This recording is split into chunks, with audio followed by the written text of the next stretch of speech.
that I want you to think about. How would you know that this equation passes through these 2 points? You can use whatever resources you have available to you, notes, Desmos, your calculator, all of those things. Figure out a way that you could tell us how you know this goes through these 2 points. So I'm going to give you a couple minutes to think about that, and then we'll talk about those things. Of how you would know that this equation goes through those 2 points. So you can say, I have an answer, you have multiple. Colin? Say that one more time. How did you find that?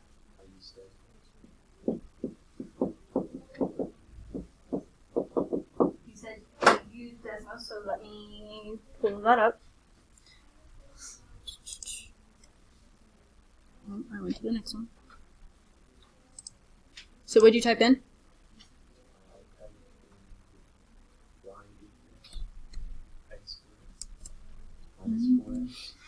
X squared. Okay, minus 4x. And then you clicked on what? I clicked on the one in the middle. This one? So how did that help you see that this went through those 2 points, 1, 0, and 3, 0? Say that one more time. Parabola. Okay, so as I'm looking at it, how do I know it goes through those points? How would I show them that it's on there? Where? These 2? Okay. Who else used Desmos to figure that out? Who had a different way to figure that out?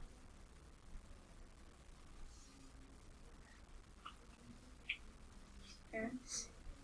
Okay, how?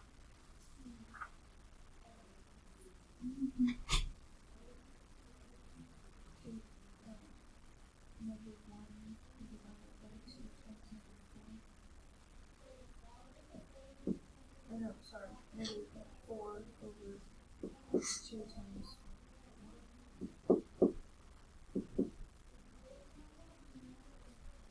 To get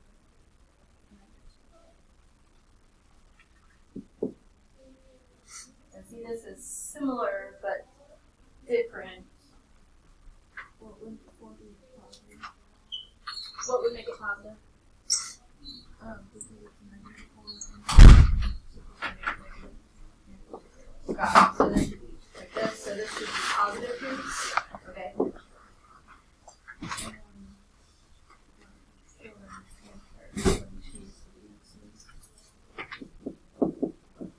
Like this. Okay. And you got what?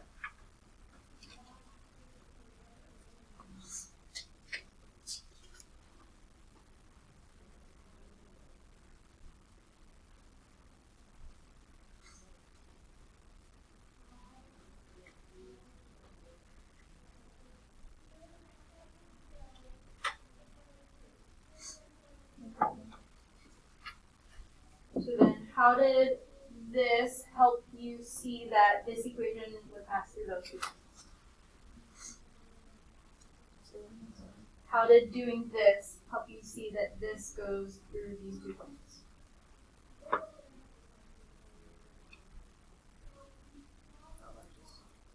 Okay. Anyone else do it algebraically and then get to how we would know it would go through those 2 points?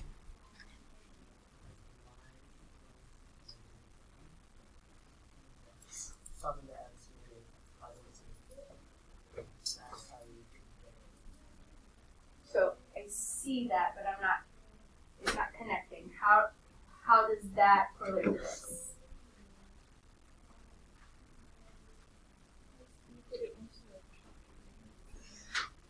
Put it in the calculator how?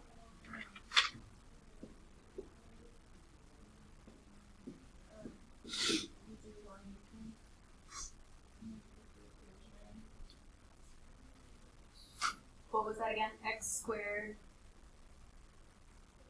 plus or minus 4 plus 3. Okay. And then the second choice.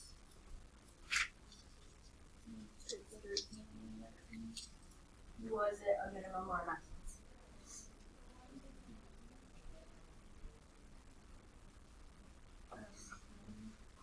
Minimum.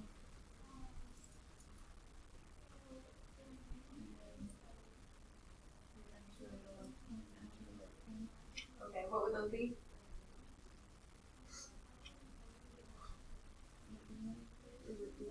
We could try those, see if that works.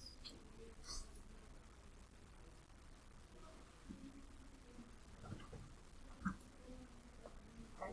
And then, because it's between those, you could see it on the graph. Okay. Anyone else do that differently? Or do that the same way?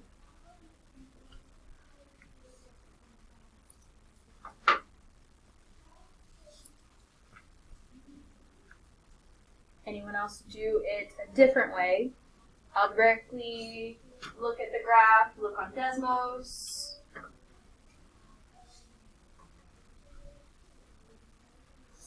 Anyone look at the table?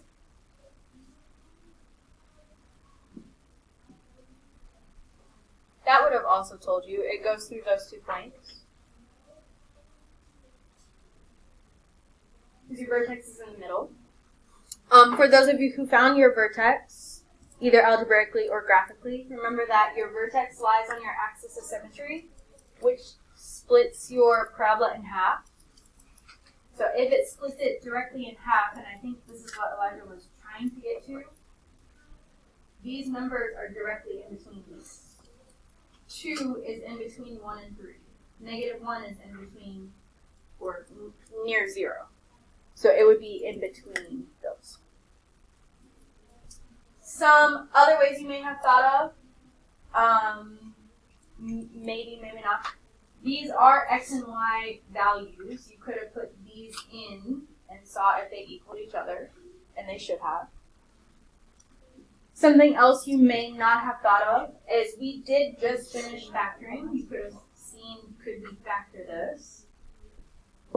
So 2 numbers that multiply to be 3, but add to be -4. They would both be negative.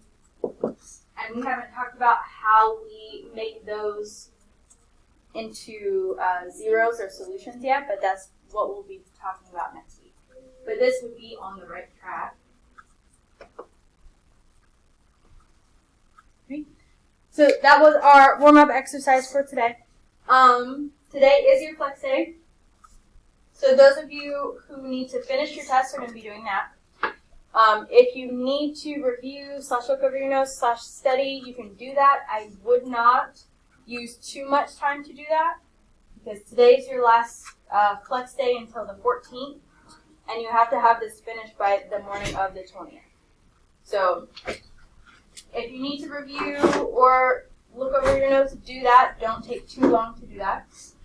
If you're ready to finish your test now, you can put your phone up, and then we'll finish it before or after lunch as well. If you already finished your tests, I'll pass those back out, and you can work on retake work. If none of that applies, you can be working on Khan Academy, or I have some other stuff to do. But whatever it is, make sure you're using this time wisely. I lost my thing.